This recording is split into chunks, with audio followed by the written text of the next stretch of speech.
Emma, congratulations on the book, Haven. Do you think it helped you, the fact that you hadn't been on Skellig Michael, that you could imagine it more exactly and accurately and fiercely in a way because you actually hadn't had the experience? Well, whenever I've researched historical fiction, I'm quite wary of going to the place, and I often put off going to it until I have one or two drafts of the book under my belt. So when I go see the place, I can maybe fiddle with the landscape, like what you can see from where, if the mountains seem close. But I don't want to be influenced by the pastry I had in Costa Coffee. I don't want any of the 21st century to impose on the old book. And of course, it's even truer when you're writing about early medieval times. The gap, the cavernous gap between us and then is so big that, yes, you wouldn't want to be influenced by whatever it's like with tourists and their GoPro cameras on Skellig Michael. I did find it a bit of a sort of joke that that the book was set so entirely on this island, and I was trying to conjure it up so intensely and still haven't been. I'm really hoping to get there this July, but COVID interrupted the trip I had planned. But yes, I decided to take it as a pure flight of imagination, and luckily it's a very well documented island too. So I was able to draw on the blogs and vlogs and photographs of so many other people. So it was a curious an incredibly intense sort of trip there in my mind, because I couldn't even get to the right side of the Atlantic. I was writing this book in Canada during COVID, just sort of shutting my eyes tight and trying to be on Skellig Michael in the 7th century. I think for anyone who sees even pictures of the island, the first thing that comes to your mind is who came here first? How did they build? What was the plan? The extraordinary difficulty, for example, even of getting a boat in there, which you, I think, demonstrates so well, but also what would you live on there? So you had all of that in a way that almost like being a child looking at it saying, what, how, who? Yeah, my first questions were very practical. They were mostly like, what would you do first? Like, for instance, I was looking at those.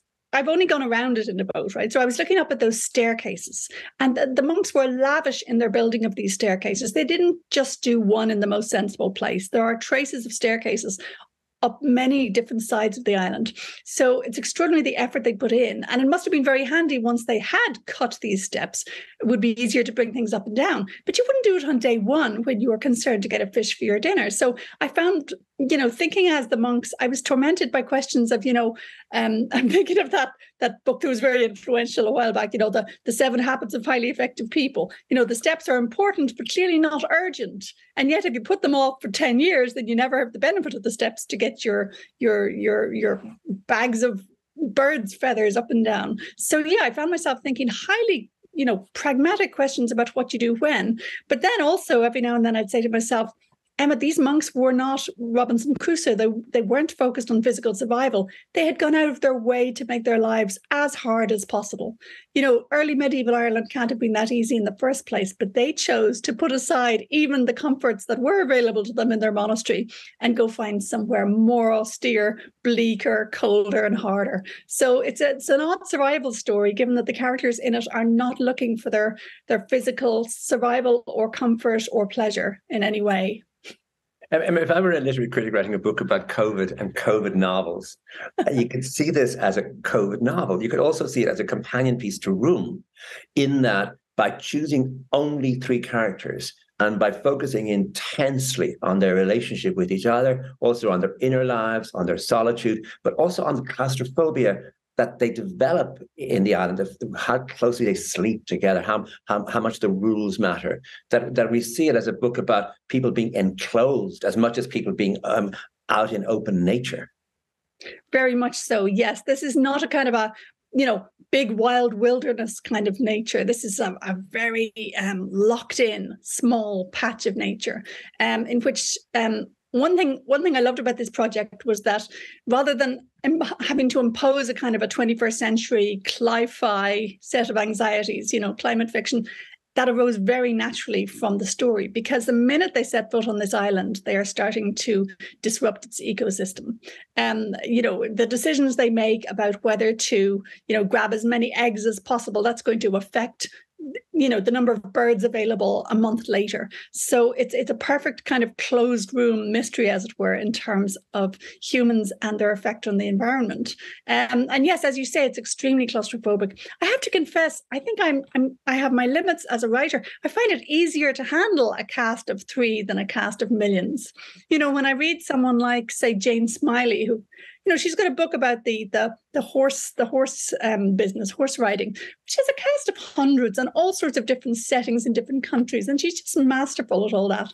And I feel like I need my limits. I need to know who my characters are and just go as in-depth as possible with them.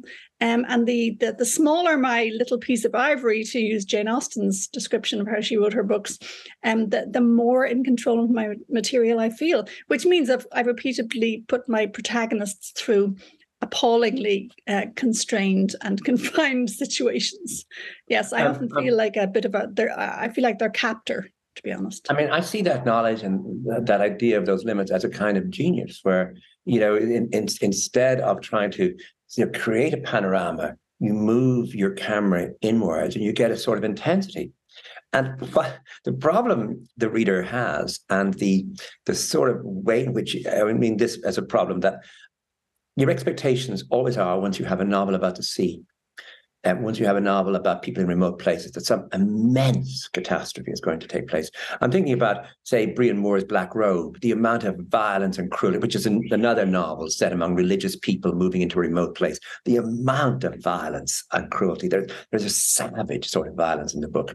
I'm thinking about Ian McGuire's recent novel, The North Water, where a boat goes right up into the North Sea. And the amount of frostbite, the amount of attacks, one group attacking another. So you come into this book and you think, well, this journey they're going to take from Clonmacnoise down the Shannon, out into the Shannon estuary, and then out into the wide ocean, that the boat, if the boat doesn't turn over in this page, it's just because she's holding us for the next page. And you get a paragraph like Art, who's the prior, who's the leader of the 3. You get this paragraph: Art sits quite still, trying to forget the fact that his robe is bedaubed in droppings. The fog is as thick as ever. The sun's only lit, not lifted it. It's lovely. The boat stands as if the water thickened and congealed around it. Be calm, not a breath of wind. Everything is motionless, except for the flocks overhead keeping up their complaint. And you presume that this paragraph, which is your beautiful calm writing, is building up to a massive storm at sea in which they're going to be thrust out of the boat. One of them is definitely going to drown. Which of them is going to drown? And you don't do that. I suppose one reason is that I was really curious about this as a kind of spiritual drama, I mean, if you look at things in purely secular terms, then the obvious thing for men to do on an island together is murder each other, right? So a film like The Lighthouse recently, it's like how much horror can happen with 2 men on one island. But I was really interested in the sort of spiritual crisis of it. I loved the idea that they would bring the seeds of their own poison with them, as it were, that they would be going off on this amazing sort of venture, this brave journey to found a new and better and purer tiny society. And that, of course, they'd mess it all up because they would bring with them all that same pettiness and power tripping and resentment that you'd have in a bigger group. So I suppose I was very interested in playing out that drama in subtle ways, little tensions about for instance, there's a lot in the book about the actual copying. It's a very static activity. It's not like, splitting rocks or anything very dramatic. They are literally arguing over, whether a little splotch of ink or a little rip in the page means you have to tear out that page and start again. So it's the drama is at a sort of a micro level between just 3 people. And yes, I suppose I wanted, us to be deeply shocked by moments like when, say, Art cuts down the only tree on the island. I wanted that to be horrifying. And because at this point you're in the mindset of the monks for whom, the tree was a little sort of spark of life, and the idea that Art would cut it down to make it into a cross, that's a huge dramatic moment, but only if you're sharing the monk's kind of tunnel vision. And as you say, I don't provide any of the big events you'd be expecting, either in terms of bloodshed or weather. I could have them accidentally die at any point, but I didn't want them to. I wanted this to be a sort of a psychological and spiritual battle. Yeah, I mean, this isn't Lord of the Flies. It isn't Robinson Crusoe. What you're doing is you're attempting, using an historical imagination, to imagine what vows might have meant in the 7th century. To imagine, that he is under God. He has asked them to come with him. They have given their vows, and therefore they're going to obey him. And up to quite late in the novel, they do see his authority as real. And so there isn't that conflict, that natural. I mean, the reader feels the resentment, and the reader senses underneath their obedience there is resentment. But the resentment doesn't emerge for a very long time. What they do is what he says they should do, and that, I think, gives the novel a great force, because you realize you're in another world. You're in another belief world. That's a really good point, Colm, because my editors on both sides of the Atlantic kept saying, "Hang on, why would they not rebel?" They were pretty much expecting and wanting the other two to rebel on page 1. And I kept saying, "Look, I have to take these men on their own terms." They were utterly serious about pledging themselves to a leader. It was a very feudal model, really. You picked your master, and you said you would give your life for him, and that's how it was. You couldn't possibly exaggerate how much these monks felt like as if they were owned. I mean, there are lines in the early sources about a monk is a slave. He has signed himself over. He's allowing his religious leader to be God to him, really, to have that kind of authority. So I thought it'll be all the more thrilling if there is a rebellion in the end, but it has to be hard won. I mean, to me, the fascinating thing about historical fiction is really trying to understand minds not like our own, because they are shaped by completely different forces. It's not about the costumes; it's all about the mindset. And I love those moments when, of course, they have human emotions just like us, and we can absolutely relate to what they're feeling. But at other moments, they're saying things like, "No, I am his vowed bondsman," and I'm thinking, there's no one on earth who I would be, vowed to in that same obedient way. So I love bringing us close to historical characters, and then suddenly kind of pulling the camera back, as it were, and saying their minds are different. They are completely shaped by a different society. One challenge I really had with this book was to give their thoughts in terms of things they had seen. So I found myself there were times when they would want to describe something as, like that a rock was pointy, like, say, a steeple. And then I'd think, did they have steeples? No, they didn't have steeples. I couldn't describe anything as being like money or like towns. They just, a completely different set of cultural circumstances. And having to think within that was a thrilling limitation to me. Yeah, I think we're back with this idea of the genius of limitation, where, say, in Brian Moore's novel Catholics, which is also set on an island off the west of Ireland, the drama arises from the fact that the protagonist, who's a monk, he really doesn't believe, and it's a crisis of faith. And suddenly Brian Moore was fascinated by that crisis of faith. And we watch art, and we watch him for hypocrisy. He is the prior. He's the one in charge. And he doesn't suffer from hypocrisy. We watch him for weakness. He doesn't suffer from weakness. He, in fact, is who he says he is, which I think is often the hardest thing to do in a novel, that you give the characters a sort of essential goodness. But his goodness comes also, of course, as a sort of strictness, as a lack of imagination, a lack of empathy. But nonetheless, he is pure. We're not watching him, his faith fading, or his self concept weakening. Yeah, I didn't want to go for the easy wins of, sexual weakness or hugging the food or anything. It's more that I wanted to show. Well, yes, it's more that I wanted to show that his virtues have his vices at the very back of them. Yes, he is absolutely committed. He's not hypocritical, but that means he is merciless as well. So I'm very intrigued by these qualities, which are double, and also he might think that he's, self-sacrificial, but he's also a huge egotist, because he's so proud of being good and of being stronger than the others. And so he gets kind of imprisoned in his own sense of what virtue is and what holiness is, and he becomes, an island in the sense that no man is meant to be an island, but he really becomes one. He's fairly lonely to start with, and he just makes himself more and more lonely. And this could be a real little community they have, but he manages to, his heart freezes up, and he manages to cut himself off from the two men he chose to bring with him. So it's a kind of a parable of how some virtues, specifically religious ones, can, I suppose, any one virtue, if you follow it to the end, can harden into something repulsive.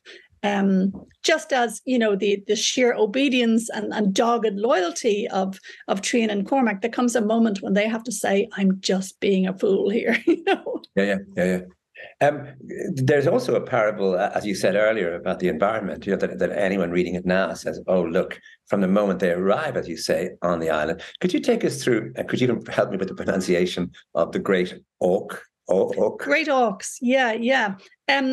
This is the only book I've written that draws really closely on an archaeological report. I've used a lot of historical sources before, but this time I needed to get back before the texts. And so there's a wonderful in-depth archaeological report on Skellig Michael that shows, what they were eating and so on. But of course, it shows more of the later centuries when there were quite a few of them there. So lots of sheep bones and goat bones and cow bones and so forth, and imported things like wine and grain and so on. But I was trying to imagine how a very, absolutist first party would live there.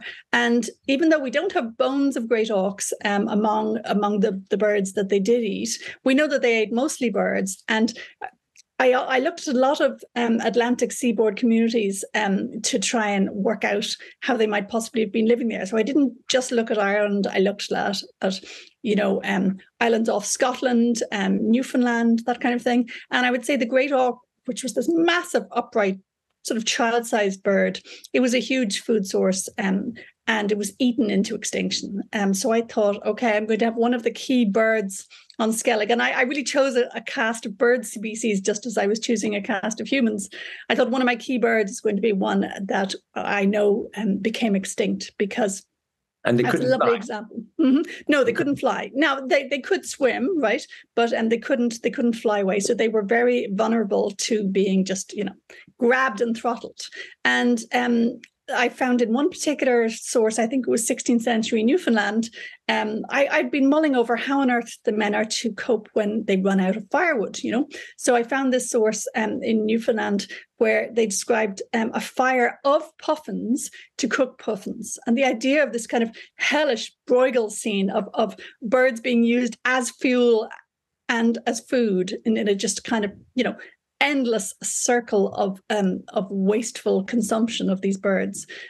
So I decided that birds would be absolutely central to the monks' kind of survival economy, and that the great auk should be one of them. Yeah. Yeah, I was wondering where you got that image, because it's a very powerful one, the sort of waste, where in order to cook, you get the flesh of birds and you make that as though it's wood, which of course is going to burn very quickly. And you read it thinking, these people are desecrating this island. But you're very careful with that. I mean, there's no Emma Donoghue preaching in this book. It's done very organically, and it's done where the reader gets the sense of it, but you also get the sense of their need for it. Absolutely. That's the thing, because of the survival plot, you go along with them even when they're clubbing a baby seal and so on. You may wince, but you don't turn against them, because we're in the mind of each of these men in turn, and that they want their next dinner. We all want our next dinner. And of course, they also don't know for sure that they're going to wreck the environment on the island. I mean, that kind of mindset wasn't there. You didn't even yet have the sort of St. Francis mindset of, the birds and the bees are our brothers and sisters. I gave a sort of little nascent bit of St. Francis style spirituality to Trian, just because he's the kind of, sensitive young man who might well feel a sort of flicker of fellow feeling towards the baby puffin. But, the church at the time was still speaking in very sort of colonial terms of, all this has been given to us. This is our banquet. So yes, I wanted you to feel very torn between, the natural wish for the main characters to survive, and on the other hand, a kind of abhorrence at the way they are, stepping onto this island and just, shedding blood and feathers and bone. That compost heap they have builds up so quickly, doesn't it? Yeah. What's also interesting is that art is sometimes right. And when he says at the very beginning, we're just going to go on this boat where it takes us. We will find my vision, because that's what God's going to give us. And stop worrying, stop asking the questions, because something will come our way. And so much of the time that does happen, that it is as though his it's not stoicism, but it is accepting the will of God, is actually right in the novel, that you don't make him an idiot. No, like in some ways he might seem like the stern leader, but his model of leadership is in some ways what we would probably call Zen, a sort of radical acceptance of, the random movements of the wind and the waves. He's a funny mixture that way. And yes, I wanted to suggest that, his kind of, mad zeal, these communities would never have been founded without it. It was not a sensible thing to do, to go and live on every little, isolated spike of rock. So these extraordinary communities were founded because of this,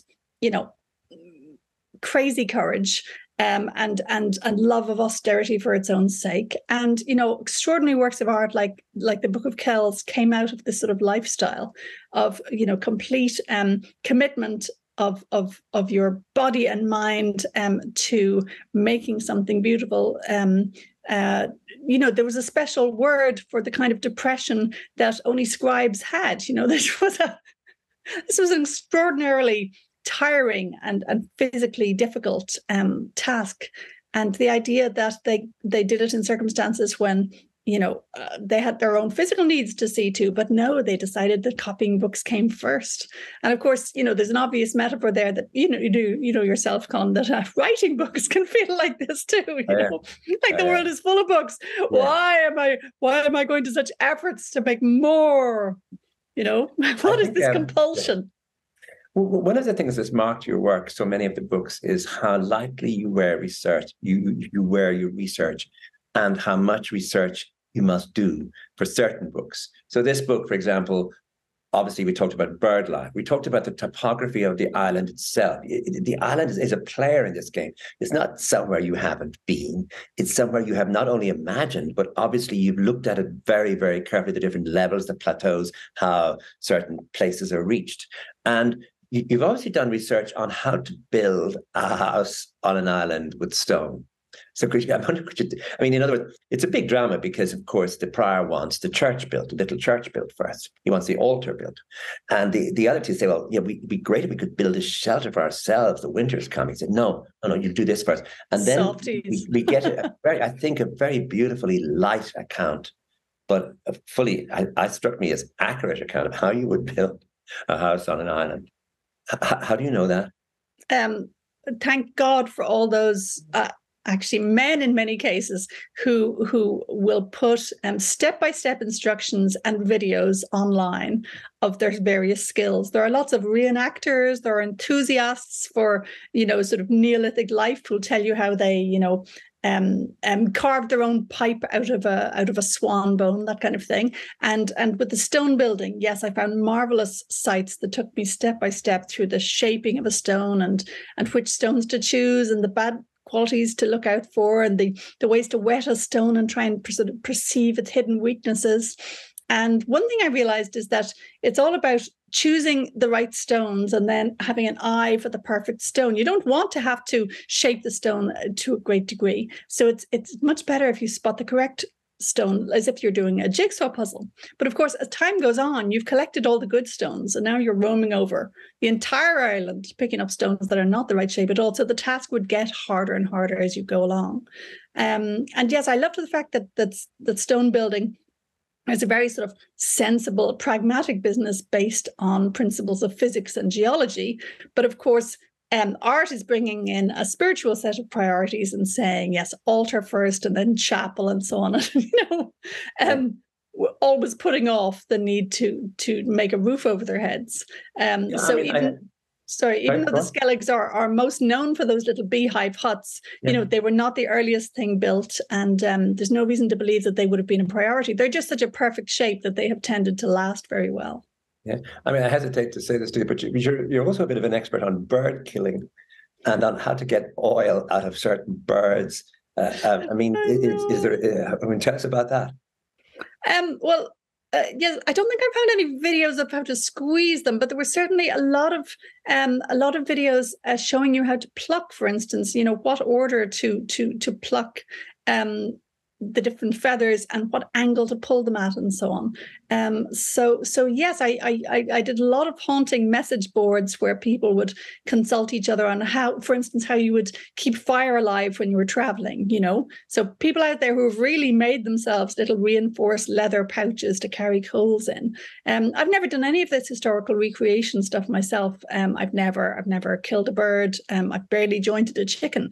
But at the theoretical level, actually, one friend of mine, after reading this book, said, Emma, I had the impression that you'd be a great person to bring along camping, but I happen to know you're not. It's pure theoretical knowledge. That's what the imagination is for. And of course, it's temporary knowledge. My knowledge of the birds would be blurred again already because I have to keep making room for the next book by, clearing out the files. So it's a curious form of human knowledge. One of the things you mentioned earlier is that the priority, strangely, that the prior has is he wants them to continue copying the books. The whole idea that this was part of their task, which is one of the great sort of glories of medieval Ireland, that they did do this over and over. And there's a beautiful description on page 152. It's Trian, who really doesn't want to do this. I mean, he really loads it. And there's a moment where the prior says to him, well, now we've got all these candles, or we've made these sort of tallow things. You can do it at night as well, which is thus driving him really very close to the edge. But he says he must faithfully replicate what he sees, splitting his attention between exemplar and copy, so as not to get lost in the gap. He dips his nib again. The ideal is a controlled, flat flow, a gliding stream with no waves, no rocks, no gaps. Downward strokes are smoother, following the natural pull of the ink. Upward ones are precarious. Lift the pen, reposition, as precise-footed as a wading bird. The key is never to let his own unworthy skin touch the surface. His left hand must hover in the air. Only the arm moves so lightly that a watcher mightn't notice. Trian should barely even put nib to page, transmitting the ink like the lightest of caresses. And I think that's a lovely description of writing itself, of attempting to write a novel like this, where you're withholding judgment. You're not, you don't overdo sunsets or, starlight, or you don't have big, there are a few moments where you let yourself go, but not much. The novel is very controlled. It is as though they weren't seeing sunsets in that way. They weren't seeing the night sky. So you're not actually going to write like a 19th century novelist describing landscape, that the landscape they take almost for granted. They take the sea, they take the look of things for granted. Yeah, I do. Rather than trying to have a sort of Emma Donoghue style, I really try to kind of surrender to what each book needs. And so my style often differs greatly because it's all about what my characters would notice, what my characters would see, and getting the sort of idiom of their minds. And as you say, the book is quite restrained in many ways and repetitious in many ways, and does not dole out its drama in great big dollops. Yeah, Trian, I think I was quite influenced by, my son who, if you give him some exciting, physically demanding situation, he'd be great at it. If you said catch us a baby seal, we're starving. But, getting him to write an essay was always a punitive business. So I was very interested in writing about somebody who was full of skills and vitality and energy, but who would find it a crippling burden to be sitting in a hut writing, and with his left hand too. Trian is a Ciathog, a left-hander, so he's kind of marked out as a bit odd, a bit different and strange from the beginning, even just by being left-handed. So it didn't take much to make you a bit of a freak in medieval society, I read a lot about the difficulties of left-handers, and there were quite a few left-handed scribes, we can tell, but it wasn't easy for them because they were always pushing the nib instead of drawing the ink smoothly. I hadn't thought of that. The figure of Cormac, he comes across as the storyteller, and it makes clear that they're operating in a very small world where there's a great deal of talk, where one saint becomes famous for this. I mean, the whole idea of what you call the cross vigil is, that saint in Wicklow, help me with this, Saint Kevin. Kevin, yeah. But that those sort of stories are now spreading. That the whole idea of the lives of the saints, that even though this is a world where communication is very difficult, nonetheless, Cormac has been collecting these stories, and the prior is irritated. The prior wants him to be silent and obedient, but every so often, when something occurs, he is the one. He is the one with that sort of information. He's carrying that, as well as all the treasure they have, or not treasure, but the various things they have in the chest. That they have Cormac who can tell the stories. Yes, and I wanted. I suppose I always thought of these three as a bit like the Trinity. So I wanted an older one, a middle-aged one, and a younger one. And the middle-aged one would clearly have all this power, but the younger one would have some physical strengths and vitality and sharp eyes and so on that the others wouldn't. But equally, I thought the older man would know things that the others wouldn't. So even though he might feel himself to be in a humble position, in fact, they absolutely need his knowledge of gardening and stonecraft and his collection of stories too.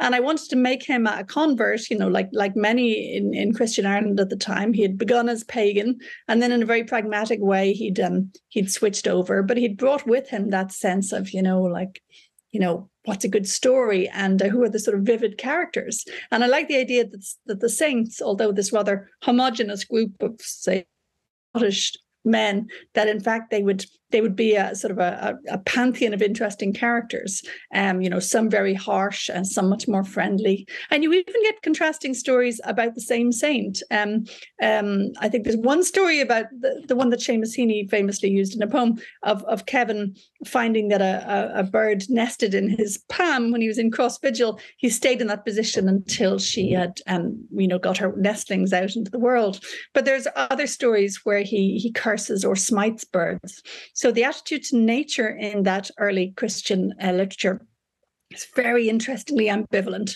I mean, for every charming anecdote, and nowadays there's a huge emphasis on Celtic Christianity as this kind of lovely New Agey Christianity, but there were a lot of stories of, birds punished and a very sort of harsh and combative attitude. Whole stands of oak cut down if they were in the wrong place. So you get a wonderful ambivalence about whether nature's our friend or our enemy in these texts. I noticed with the stories that you're still being restrained, that there might have been a temptation to let the stories go over a page and a second page to go into great detail about St. Bridget and St. Kieran. But once again, you allow silence and you allow the prior's disapproval sort of govern that, where we don't get garrulousness, we get the wind, and we don't, just as we don't get big storms, just as we don't have big accidents, just as we don't have people from the mainland attacking them. Instead, we have what we might call slow accretion and total immersion, that we are in their world. There are only three of them. And the arguments between them are not large ones, but they become large. But slowly we get taken into their world, and becomes immensely dramatic, the sort of way that power can be used, stubbornness, fanaticism, that those large words become, by the end of the book, become clear that we're watching a real drama going on between, in a way, hardness, softness, dictatorship, democracy, even religious fanaticism versus an openness, ideological openness, that those sort of big dramas are happening in this small place with three characters without any large implements, fictional implements being used by you. By the end of the book, where we are actually dealing with a sort of major subjects. I mean, serious ones that preoccupy us deeply now. I suppose for me, it was the perfect microcosmic situation in that they were not only very few in number. I mean, the original party probably would have been about a dozen, but I decided, to go for a sort of very perilous situation where they have such a tiny group that if one of them dies, probably the other two will as well. So I decided to go for 3. And they're not just any 3 people. They're 3 people absolutely united by this ideological adventure, this ambition to set up this monastery. And yet they're coming at it very differently. It's very much the idea of one of them, and the others are pulled along. So it seemed a perfect situation to kind of create a family and to immediately have things start going wrong at a sort of a micro but very, very dramatic level. We fought a big battle, I suppose, some of us, and then the generation before in Ireland and elsewhere, about the right to be very sexually frank in a novel, to dramatize sexuality as much as we wanted. And there were a lot of people against this. And one of the great gifts of winning this battle was the ability to decide we don't have to use it all the time. In other words, that you can write a novel which is chaste, which really, really just is not going to give you the obvious. I mean, if you're going to have three celibate men arriving on an island, there are novelists who will just say, well, I think I know what we do in chapter 2. It might seem as if I've thrown away a good opportunity. Yeah, and, for me, it totally depends on the book. I've written 2 books about sex workers, for instance. There's loads of sex in those books. And this one there isn't, because it would seem just the obvious gag. If I want to show things going wrong on a very sort of pure monastic island, it's like a Boccaccio, story or something, to immediately have them having sex.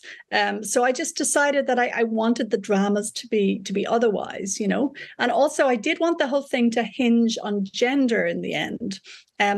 Because it's a very deliberately all-male community. The prior thinks that he's managed to set women aside, put away that messy, troublesome half of the human race, get away from all that, have a pure island. So I wanted to really set him up for a great fall.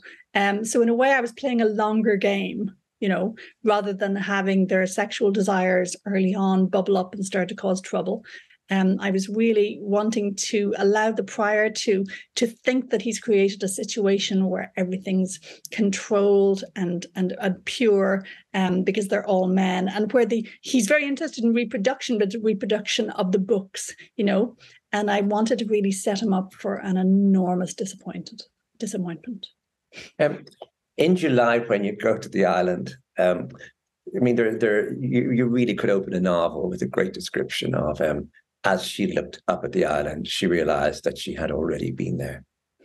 That when she saw the birds, she realized that she had not only imagined, but seen in full their ancestors, the other puffins in the 6th century. That when she walked on the steps, when she saw even the little dwellings, they had the beehive dwellings, she knew the stone. She had already built some of those things. Is this journey you're going to make in the summer? I long to read your blog or read your account or even watch you being filmed. Do you know what worries me, Colm? Filmed. What if I get there and I realize I got it wrong? There could be aspects that aren't a bit like how I imagined it, and I may have to just make my peace with that. Yeah, but maybe... I think we would have to make the point that it seems so topographically accurate, whether it is or not. It seems so emotionally accurate, and it seems so intensely so. And also the whole idea of the survival. How you light a fire, how you get the eggs, what can you live on, at the arrival of a lobster, for example, that all those things are just so accurately done. And also your description of the things that grow on the island. All of that, you actually created a universe. And I think the last thing that matters for a moment is whether it's connected, in a, I suppose, direct topographical way to Skellig Michael, but it is actually connected directly to my imagination. Because I will comfort myself with that if I get there and I don't seem to recognize anything, And of course, I may not get there, because even nowadays, the weather is such a huge force around the Skelligs that it's not always possible. The weather to is land. becoming. I love that. Yeah. Elizabeth Bishop wrote, "Is it lack of imagination makes us come to imagined places?" She saw tourism as a sort of failure to imagine, and you have to go, which is a sort of, But anyway, really, congratulations on the book. It's very intense, and You turn the page all the time with really wonder and admiration at the way you have built this world. And thank you very much for talking to me. Well, thank you for I knew you would be a pleasure to talk to about this. No, and it was really great reading the book and great talking to you.